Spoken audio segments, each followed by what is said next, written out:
In this video, we're going to discuss neighborhood search and the overview of neighborhoods built into Command. Now, there are over 300,000 plus neighborhoods all across America. One thing to note is that these neighborhood maps and boundaries that we get from Nextdoor are not designated by a city, state, or zip as far as who created them.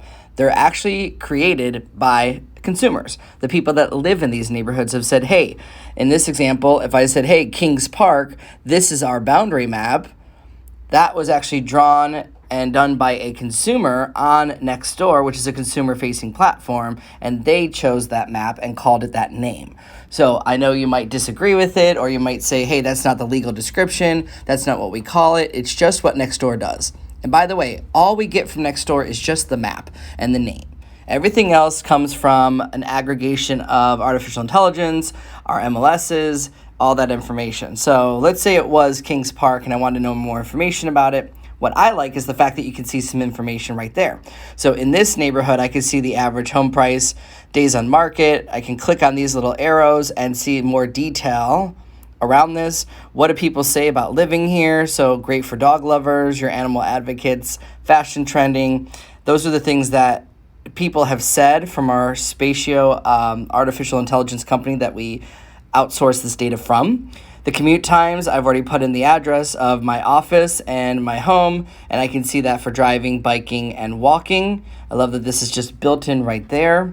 The nearby schools, student-to-teacher ratios, and then places with Yelp built right in. So it's just a great way to see, hey, where's the closest grocery store and things there. Now, that's just one way to look at a neighborhood. Now, everything I'm looking at, these are all the different neighborhood maps as I zoom out. Sometimes you have to zoom in a little bit closer to really get the maps. There we go. Everything in blue outline are the different neighborhoods, and I can start looking for that neighborhood I'm looking for. I can also search for one. So let's say I was looking in Chicago. I can either go to Chicago, Illinois. I can zoom in and start seeing what are those neighborhood names. So I'm going to find one, and then I'm going to do a search by that name.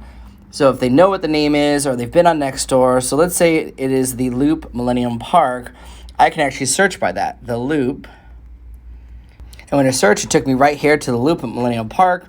I can see the average days on market, home price, all that same information I saw in Florida, I can now see there. And clearly, it is a bit of a drive for me to commute. So this is great if I'm relocating. Maybe I've got family there. You can add as many places as you want. So I can add my aunt and uncle's address in Chicago, and I can see how far away this would be from them. That's just another great way that you could use this. Mainly, I'm showing this to our agents so that you guys can then use it with your clients and teach them how they can look around for restaurants, what other homes are for sale in this area, in that neighborhood, and then you can help them search by neighborhoods that no other app right now has any of this information on it. So I just like the fact that I can look around here. I can also come to the more, switch it to a map if I want more of a satellite view. That way I can see within this neighborhood what things that we have, right? What landmarks are nearby. Zoom out. We can even come over here to Navy Pier. Go all the way to the end. We can see Navy Pier. And then I can find those things there. By the way, I can also search by landmark. If I were to look up Navy Pier,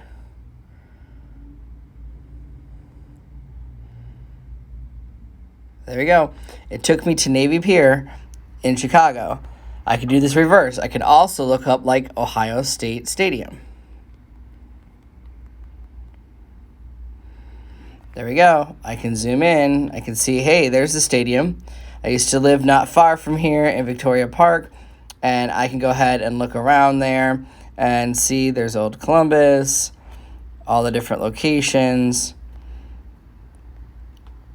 I can find the neighborhood that I'm looking for. Let's say I want Old Columbus North, and here's all the data about it as well. So this is the power. Don't tell anyone that their app is bad that they're using. Always compliment them on whatever app they're using and say, hey, I've got another way that you can also search, and let me know what you think. So this is your ability to search by location, neighborhood, pulling up those maps, switching to satellite, back and forth between the satellite view and the default. And this is their ability to now search for things all over the U.S. I know there's not neighborhoods necessarily in Canada. Those things will be coming as we aggregate more data. And you can always search by city, state, zip, and landmark as well, so that you can get to the different locations that they're looking for. And I love the fact that I can actually even add the addresses of all my family members, so I can see, hey, we're looking for a second home up in Chicago when I visit my aunt and uncle to stay. Or reverse that, they could be looking for a place down here in Florida, and they can come down as well. So that's how you can do neighborhood search. Thanks so much for watching this video. If you enjoyed it, leave a like, leave a comment. I'd always love to hear from you. And as always, you can follow me on KB Connect and YouTube today.